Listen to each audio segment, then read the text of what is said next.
சோதர்களே,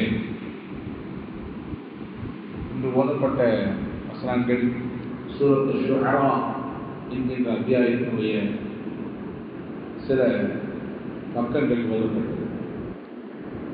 அல்லாஹ் ரஹ்மான் அல்லாஹ் இப்ராஹிம் அலைஹிஸ்ஸலாம் துணிந்து தன் சமூக மக்களிடத்தை ஓரிரை கொள்கையை ஏகத்துவத்தை எடுத்து வைத்த அந்த விதத்தை அழகாக அதிலே பட்டியலிட்டார்.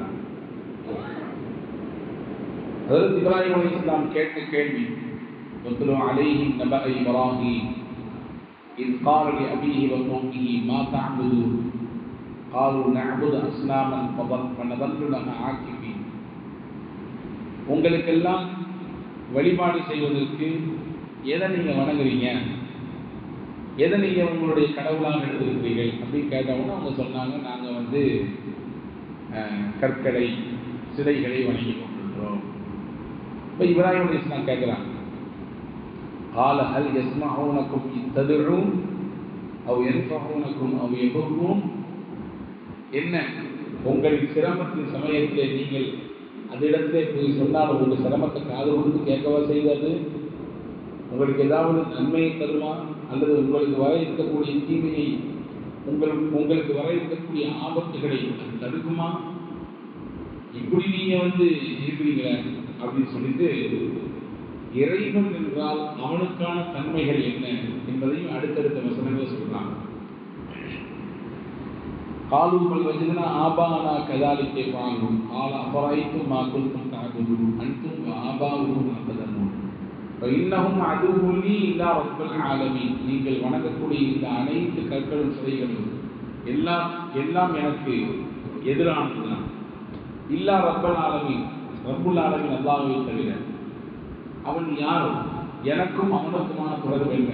அதற்கு இப்ராஹிம் அலைஹிஸ்ஸலாம் சொல்றாங்க, அல்லதி யுத்இமுனி வ யஸ்கீ. எனக்கு அவன்தான் உணவு தருகிறான், அவன்தான் நீர் தருகிறான். வைதா மரீது ஃபஹுவ யஷ்ஃபீ. நான் நோயாளியாக ஆகிவிட்டால் அவனே எனக்கு நிவாரணத்தை தருகிறான். நிறைய சொல்றாங்க இப்ராஹிம் அலைஹிஸ்ஸலாம். அல்லாஹ் என்றால் யார் என்பதை பட்டியலிடுகிற பொழுது நிறைய தன்மைகளை சொல்றாங்க. அது முக்கியமான தன்மை பாருங்க, இதுதான் ஒரு இறை நம்பிக்கையாளர்கள் என்னவாக இருக்க வேண்டும். இதா மறித்து பகவ யஷ்பி. எனக்கு ஏதாவது நோய் ஏற்பட்டு போனால், நான் சிக்கொண்டு போனால் எனக்கான நிவாரணத்தை தருவது அல்லாஹ் தான். இன்னைக்கு நோய்கள் எல்லாம் மலிந்து போன காலத்திலே வாழ்கிறோம். நிவாரணத்தை தேடி மக்கள் அங்கும் இங்கும் ஓடுவதையும் சாடுவதையும் பார்க்கிறோம். நபி ஸல்லல்லாஹு அலைஹி வஸல்லம் அவர்கள் அல்லாஹ்விடத்திலே வேண்டி விரும்பி கேட்டது மிக மிக முக்கியமானது உடல் ஆரோக்கியம். ஆரோக்கியமான வாழ்வு வேண்டும் என்று நபி ஸல்லல்லாஹு அலைஹி வஸல்லம் கேட்டிருக்கிறாங்க. உங்களுக்கு தெரியுமா, காபாவுக்கு 4 மூலைகள் இருக்குது, 4 கார்னர்ஸ். ஒவ்வொரு கார்னர்லையும் ஒரு முக்கியமான இடம் இருக்கிறது.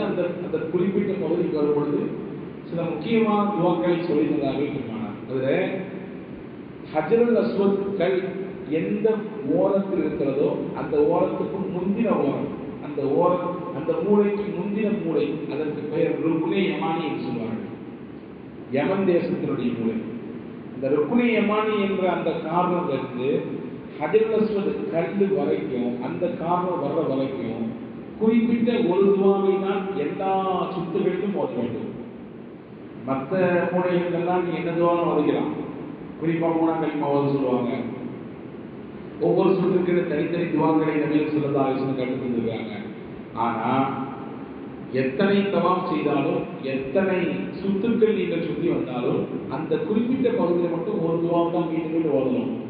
என்ன துவா அது? ரப்பனா ஆத்தினா ஃபித் துன்யா ஹஸனா வ ஃபில் ஆখিরাতি ஹஸனா வ கினா அஸாபன்னார் வ அத்கில்னா ஜன்னத மஅல் அப்ரார். யா அல்லாஹ், துன்யாவில் எனக்கு நல்ல வாழ்க்கையை தான், ஆகிரத்தில் நல்ல வாழ்க்கையை தான், நல்லதையும் தான். வகீனா அஸாபன்னார், நரகத்தினுடைய வேதனையிலிருந்து என்னை காப்பாற்று. நல்ல வாழ்க்கை துன்யாவில் என்றால் என்ன? நல்ல வாழ்க்கைக்கு அளவுகோல் என்ன? இந்த வசனத்திற்கு விரிவுரை தருகிற பெருமக்கள் கிட்டத்தட்ட ஒரு 10-12 செய்தியை போடுறாங்க. அதில் முக்கியமான ஒரு செய்தி, உடல் ஆரோக்கியமான வாழ்க்கை துன்யாவில் நமக்கு கிடைத்த நன்மை. ஒருத்தருக்கு ஆரோக்கியமான உடல்நலம் கிடைத்திருக்கிறது என்றால், மருத்துவ செலவுகள் இல்லாத வாழ்க்கை கிடைத்திருக்கிறது என்றால், தீக்கு இல்லாத வாழ்க்கை கிடைக்கிறது என்றால் துன்யாவில் அல்லாஹ் அவர் மீது நன்மை தந்திருக்கிறான் என்று அர்த்தம். அன்புக்குரிய சகோதரர்களே, எனவேதான் ஆபியத்தை அல்லாஹ்விடத்தில் அதிகமாக கேட்கணும். நாம் நன்றாக இருந்தாலும் ஒரு தடவை செக்கப்புக்கு போயிட்டு வந்தால் நம்மளோட நோயாளியாக மாற்றக்கூடிய ஒரு காலகட்டத்தை வாழ்கிறோம்.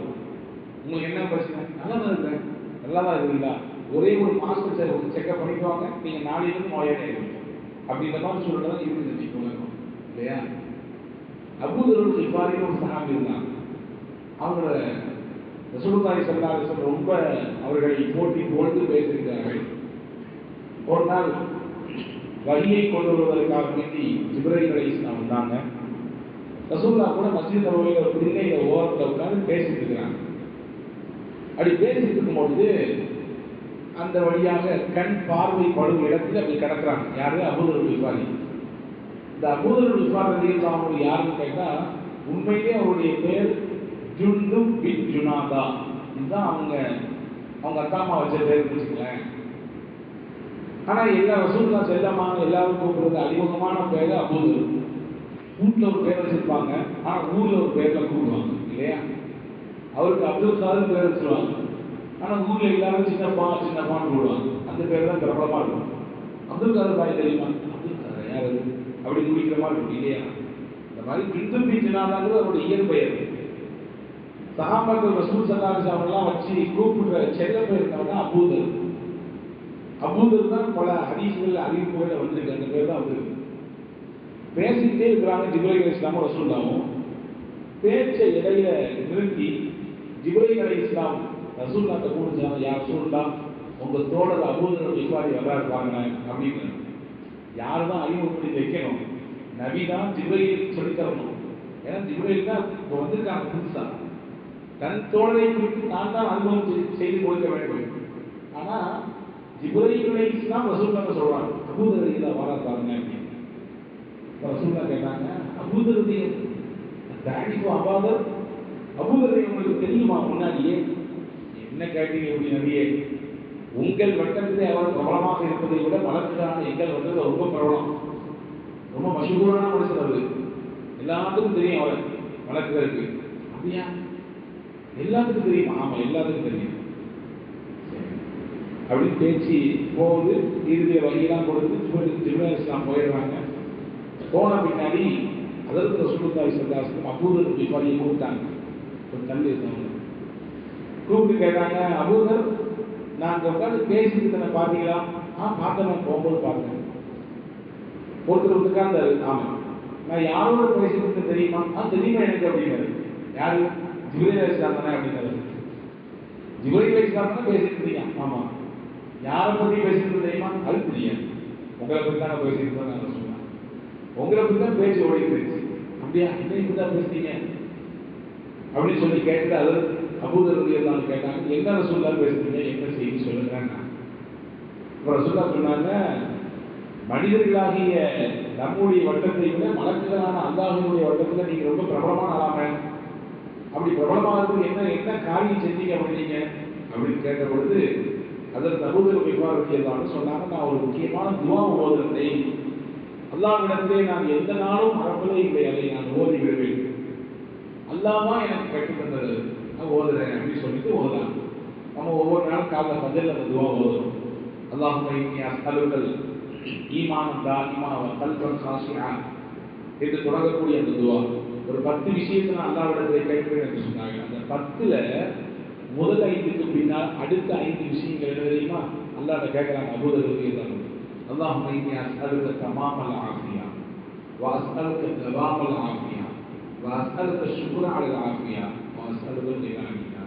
யா அல்லாஹ், உன்னிடத்தை நான் பரிபூர்ணமான முறையிலே ஆஃபியத்தை கேட்கிறேன், ஆரோக்கியத்தை. யா அல்லாஹ், நீ தரக்கூடிய ஆரோக்கியம் எனக்கு நிறைவாக நிரந்தரமாக இருக்க வேண்டும், இடைக்குறிவு ஏற்பட்டு விடக்கூடாது. யா அல்லாஹ், எனக்கு நீ தந்திருக்கக்கூடிய ஆரோக்கியத்திற்கு நான் உனக்கு நன்றியுள்ளவனாக இருக்க வேண்டும்.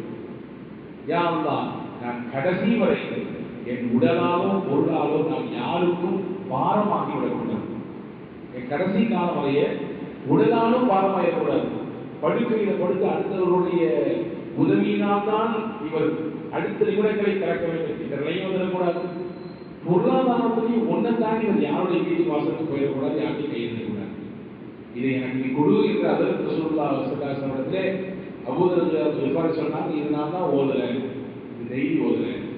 ரசூலுல்லாஹ் சொன்னாங்க, இந்த துவா அல்லாஹ்வுக்கு பிடிச்சி போய் தான் உங்களை எல்லாத்தையும் பிரபலமாக்கினான், மலக்களை எல்லாம் கூட பிரபலமாக்கி விட்டான். தொடர்ச்சியாக ஓதுங்க, அல்லாஹ்வுக்கு பேரொருள் கிடைக்கும் என்று சொன்னதாக ஹதீஸ்களை பார்க்கிறோம். அன்புக்குரிய சகோதரர்களே, எதுக்கு சொல்றேன்னா, அதற்கு இப்ராஹிம் அலைஹிஸ்ஸலாம் சொன்ன துவாவுக்கும் இந்த நிகழ்ச்சிக்கும் ஒன்று ஒரு பாருங்க.